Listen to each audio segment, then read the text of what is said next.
Hey guys, thank you so much for coming to my channel. If you have been here before, thank you for coming back. And if this is your first time, thank you for stopping by. My name is Nicole and I am a Scrum Master. And today's topic, we're going to talk about estimation. It's really important.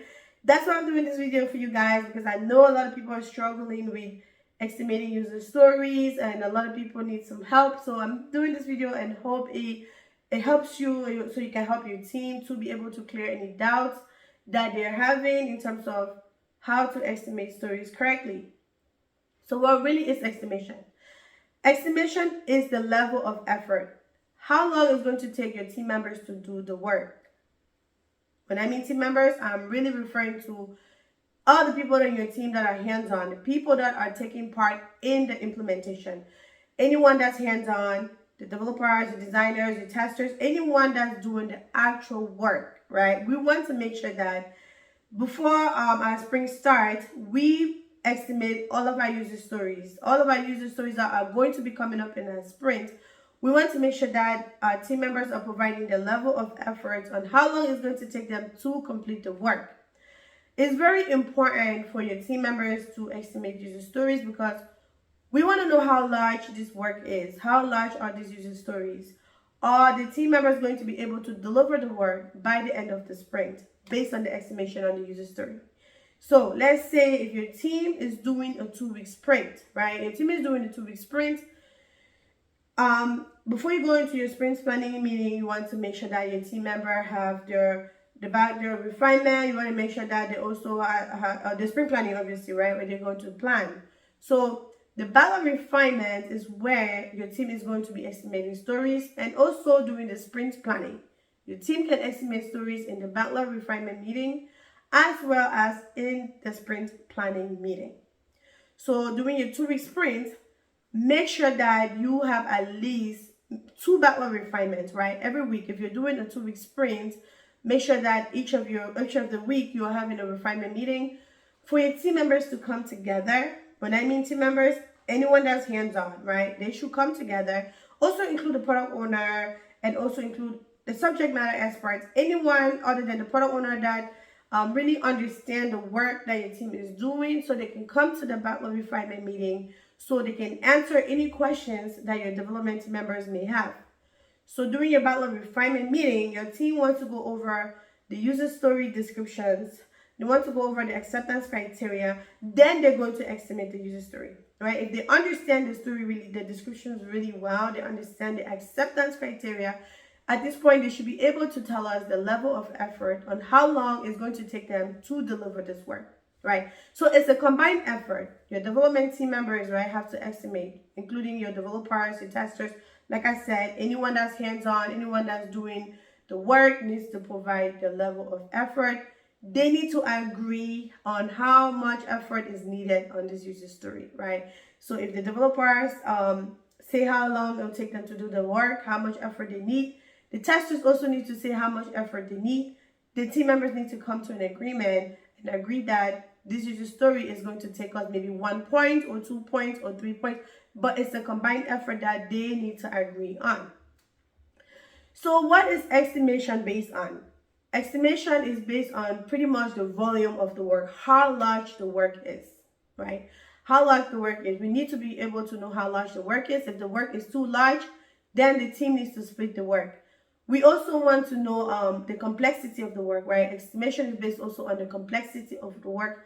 How complex is this user story, right? We need our team members to go over the detail of the story to understand the complexity of the work. And estimation is also based on risk, right? Is this user story, do we have any dependency on this user story that we are estimating?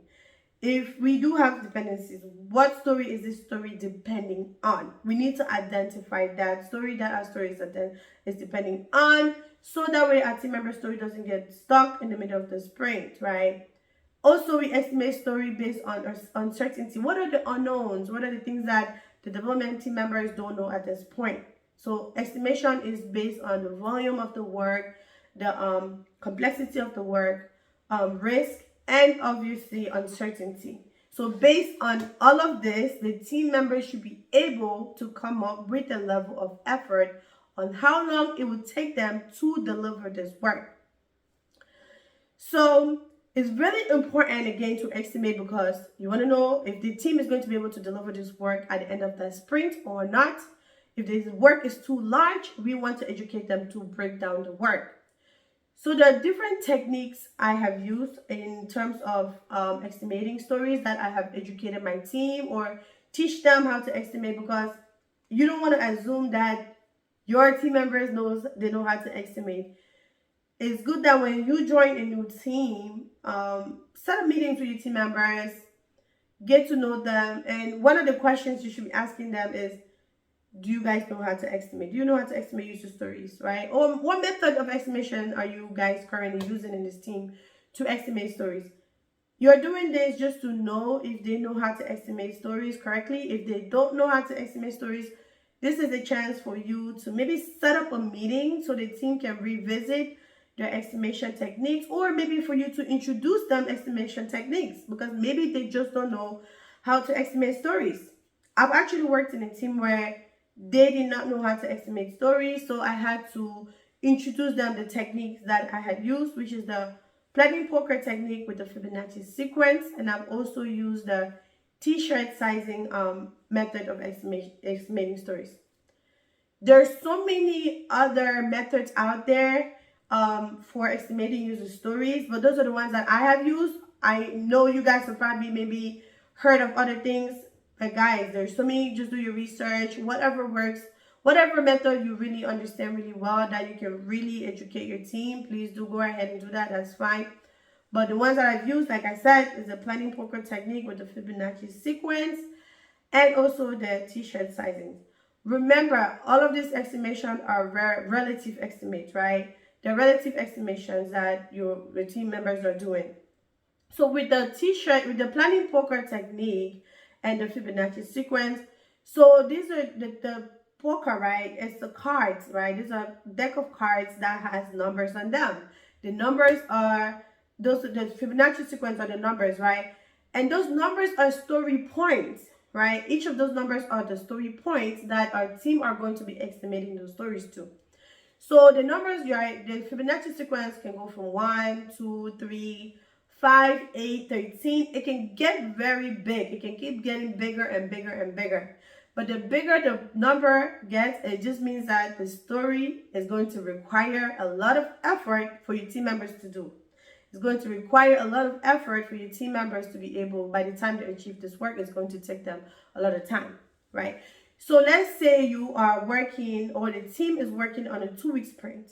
So if they're working on a 2-week sprint, and the 2-week sprint just means that your sprint will run for 10 days, 10 business days. So if your team is running a 2-week sprint for 10 business days, and they estimated a story to be 13 points, for an example, right? The sprint doesn't last 13 days. 13 points just means it will take them over the 2 weeks timeline to achieve the work. However, I've worked in a team where they were able to deliver a 13-point story in a 2-week sprint, right? So again, if the team do estimate a story that large, you really need to try to encourage them to split that story to smaller stories, just so they can achieve the work, and to prevent them from rolling that story over into the next sprint, to prevent them from carrying that story over to the next sprint. So if your team is estimating a story too large, make sure you educate them to split the story. So another technique I've used also, like I said, is the t-shirt sizing, right? T-shirt sizes, the sizes go from extra small, medium, large, extra large. It can get really, really big, right? Because there are obviously multiple different sizes in your t-shirts, right? It can get very big. Again, the bigger the sizes on the t-shirt size, the bigger the estimation is on the t-shirt size. It just means that this work is going to require a lot of time. It's going to require more effort to get the work done. So when you join a new team, you as a Scrum Master, make sure that you schedule a working agreement session for the team to meet and decide on what method they want to use to estimate their story, so they all agree. They need to all agree as a team that we want to use either the planning poker technique and the Fibonacci sequence, or we want to use the t-shirt sizing technique to estimate our user story. So make sure that you have that working agreement session so the team can decide on the technique that they want to use to estimate their story. Whatever technique they said they're going to estimate your story, make sure that it's documented in your working agreement, just so everyone is aligned. So let's say if your team agree that, if they agree that they are not to, they shouldn't be accepting any story into the spring that's as large as 13, it just means that every time the team estimate a story 13 points, you need to encourage or educate the team to split the story down into smaller stories, because we want to make sure that whatever they're accepting into the spring, they are going to be able to deliver this work by the end of the spring, because it wouldn't really make any sense for us to be bringing a very large user story into the spring when they know that they're not going to be able to deliver this work. We are going to end up spilling or carrying over this story into another spring. So what's the whole point? So it's just good to make sure that educate them correctly. So if the story is too large, let them break the story down into different stories. Once they break the story down into different stories, they need to estimate the other stories as well, right? Because remember, every story is independent, right? So once the story has been split, they need to estimate each of the stories that they are broken down. They need to come up with a level of effort as well, how long it will take them to deliver the work. So I've worked in a team where they had agreed that they are not going to be bringing any story into the spring as more than a 5-story point, bigger than 5 points. So every time they estimate a story that's larger than 5-story points, they split the story down into different stories. So it's an agreement that the team has to agree on, right? So just make sure that you have that working agreement session for them to decide that how large of a story, how large can we estimate a user story before we can accept them into the sprint. Anything that is bigger than what we had said, we need to break down the story. It's really important to estimate your user story. The reason is because you want to know if your team is going to be able to deliver the work at the end of the sprint. If not, we want to split the user stories. Also, let's say that if you guys have releases, right, that's coming up, and you have stories that are supposed to be going into that release, right? We need to estimate those stories so we know, is this feasible? Is the team going to be able to deliver all these user stories for this release on time? Do we have the capacity to be able to deliver all this work on time? So that's why it's really important to make sure that the team estimate all the stories as soon as they can, so that way you, the Scrum Master, if you identify and notice that, oh, based on the estimation of all of the user stories that we have for this release that's coming up, we probably don't have the capacity to be able to deliver all of this work. You can then now communicate with the product owner or maybe with the project manager that it looks like the team has more scope than resources. So maybe they can maybe get some more resources to the team. Maybe they can get some more developers or maybe more testers to do the work, right? So it's really important for the team to estimate the story as soon as they can. Once they understand the details, the acceptance criteria, we want to make sure that they estimate the work, so we are able to start identifying all these risks. If they're not going to be able to deliver the work on time, we want to make sure that we are communicating this on time to the product owner, to the project manager, also so they can communicate this with the business as well. So should, in case the business needs to reprioritize the work on what the team should focus on, instead of, just keep working and then at the end the team is not able to deliver all this work and the business is not happy. So we want to make sure that the team come up with an estimate as soon as possible. So if we need to hire more resources, we can communicate that to the product owner and the project manager so they can allocate the team more resources. So that's pretty much it about estimation, guys.